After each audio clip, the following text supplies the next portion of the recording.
कुछ सप्ताह north east में, विशेषकर मणिपुर में और हिंदुस्तान के भी अन्य कुछ भागों में, लेकिन विशेषकर मणिपुर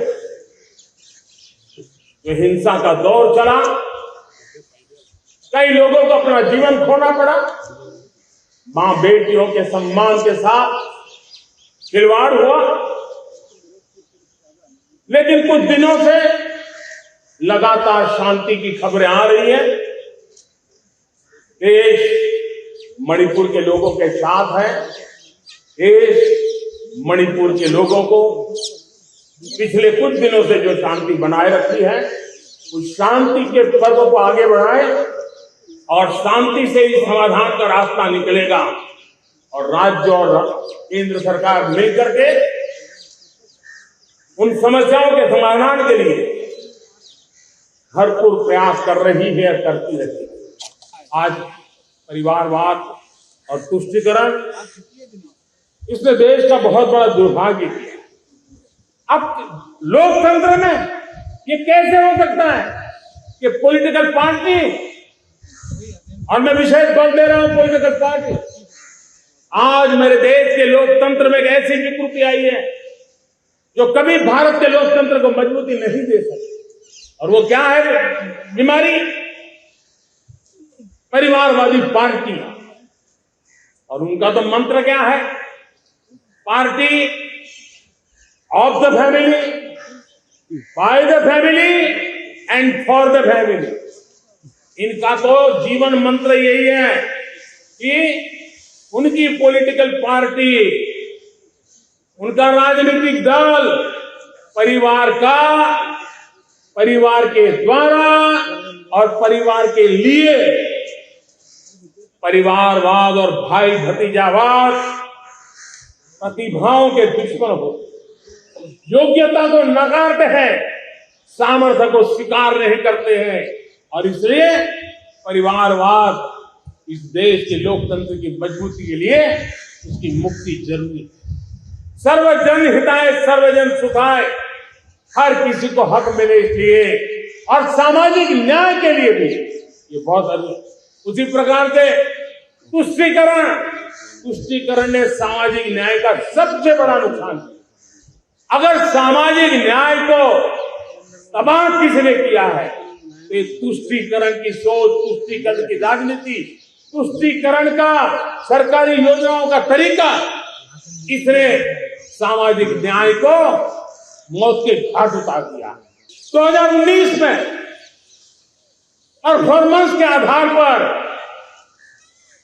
आप सब ने मुझे फिर से आशीर्वाद दिया, परिवर्तन का वादा मुझे यहां ले आया, परफॉर्मेंस मुझे दोबारा ले आया। और आने वाले 5 साल अभूतपूर्व विकास के 2047 के सपने को साकार करने का सबसे बड़ा स्वर्णिम पल आने वाले 5 साल है।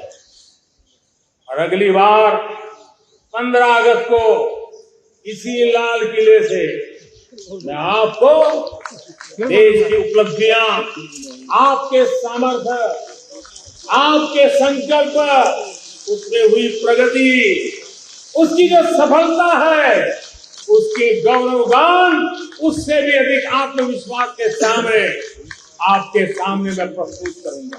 25 साल से चर्चा हो रही थी कि देश में नई संसद बने। पार्लियामेंट का कोई सत्र ऐसा नहीं था नई संसद के। ये मोदी है, समय के पहले नई संसद बना करके रख दिया मेरे प्यारे भाई। ये काम करने वाली सरकार है, निर्धारित लक्ष्यों को पार करने वाली सरकार है।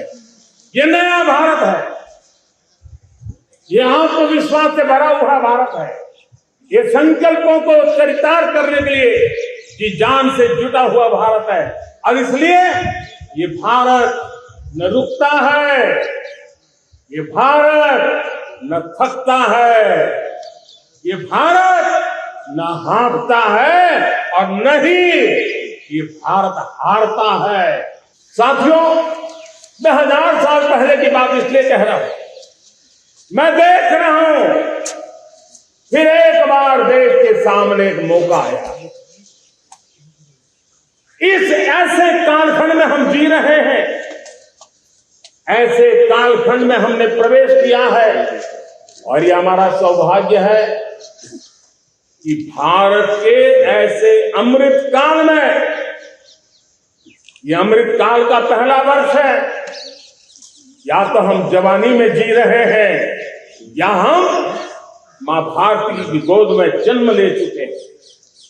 और ये कालखंड, मेरे शब्द लिख करके रखिए मेरे प्यारे परिवारजनों, इस कालखंड में जो हम करेंगे, जो कदम उठाएंगे, जितना त्याग करेंगे, तपस्या करेंगे, सर्वजन हिताय सर्वजन सुखाय, एक के बाद एक फैसले लेंगे, आने वाले 1000 साल का देश का स्वर्णिम इतिहास उससे अंकुरित होने वाला है।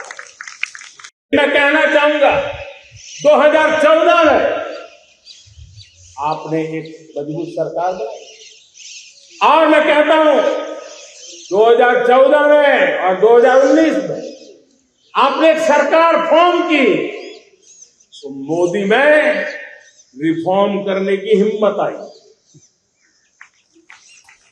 आपने ऐसी सरकार फॉर्म की कि मोदी को रिफॉर्म की हिम्मत आई, और जब मोदी ने एक के बाद एक रिफॉर्म किए, तो मेरे ब्यूरोक्रेसी के लोग, मेरे लाखों हाथ पैर हिंदुस्तान के कोने कोने में सरकार के हिस्से के रूप में काम कर रहे हैं, उन्होंने ब्यूरोक्रेसी ने ट्रांसफॉर्म करने के लिए, परफॉर्म करने की जिम्मेवारी बखूबी निभाई, और उन्होंने परफॉर्म करके दिखाया, और जनता जनार्दन जुड़ गई, तो वो ट्रांसफॉर्म होता भी नजर आ रहा है। और इसलिए रिफॉर्म, परफॉर्म, ट्रांसफॉर्म, ये कालखंड अब भारत के भविष्य को गढ़ रहा है। मेरे प्यारे परिवारजनों, जब देश में गरीबी कम होती है तो देश की मध्यम वर्ग की ताकत बहुत बढ़ती है, और अगर दुनिया में, और मैं आपको विश्वास दिलाता हूं, आने वाले 5 साल में मोदी का गारंटी है, देश पहले 3 वैश्विक इकोनॉमी में अपना जगह ले लेगा। आज देश में G20 समिट के मेहमान नवाजी का भारत को अवसर मिला। अब पिछले 1 साल से हिंदुस्तान के हर कोने में जिस प्रकार से G20 के अनेक ऐसे आयोजन हुए, अनेक कार्यक्रम हुए, उसने देश के सामान्य मानवीय के सामर्थ्य को विश्व को परिचित करा दिया, भारत की विविधता का परिचय कराया है, भारत के डायवर्सिटी को दुनिया अचंभे से देख रही है, और उसके कारण भारत के प्रति आकर्षण बढ़ा। कोरोना काल के बाद दुनिया एक नए सिरे से सोचने लगी, और मैं विश्वास से देख रहा हूं कि जिस प्रकार से द्वितीय महायुद्ध के बाद, द्वितीय विश्व युद्ध के बाद दुनिया ने एक नया वर्ल्ड ऑर्डर आकार लिया था, मैं साफ साफ देख रहा हूं कि कोरोना के बाद एक नया विश्व ऑर्डर, एक नया ग्लोबल ऑर्डर, एक नया जियोपॉलिटिकल इक्वेशन, ये बहुत तेजी से आगे बढ़ रहा है।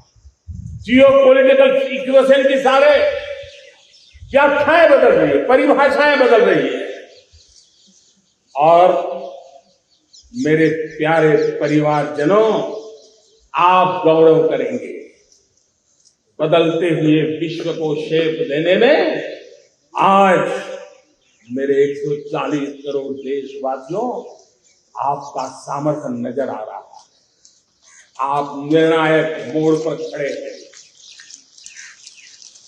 और कोरोना काल में भारत ने जिस प्रकार से देश को आगे बढ़ाया, दुनिया ने हमारे सामर्थ्य को देखा।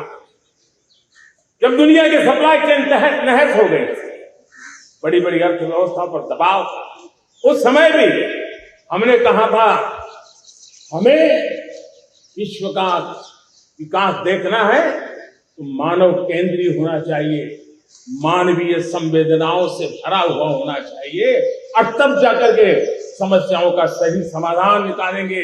और कोविड ने हमें सिखाया है या हमें मजबूर किया है, लेकिन मानवीय संवेदनाओं को छोड़ करके हम विश्व का कल्याण नहीं करते। चलता चलाता काल चक्र, चलता चलाता काल चक्र, अमृत काल का भाल चक्र, चलता चलाता काल चक्र, अमृत काल का हाल चक्र। सबके सपने, सबके सपने अपने सपने, सबके सपने अपने सपने, पनपे सपने सारे, सबके सपने अपने सपने, पनपे सपने सारे। वीर चले, वीर चले, वीर चले, वीर चले, चले युवा हमारे, वीर चले, वीर चले, चले युवा हमारे। नीति सही, नीति सही, रीति नहीं, नीति सही, रीति नहीं, गति सही, गति सही, राह नहीं, गति सही, राय नहीं। चुनो, चुनो चुनौती, चुनो चुनौती सीना तान, चुनो चुनौती सीना तान, जग में बढ़ाओ देश का नाम।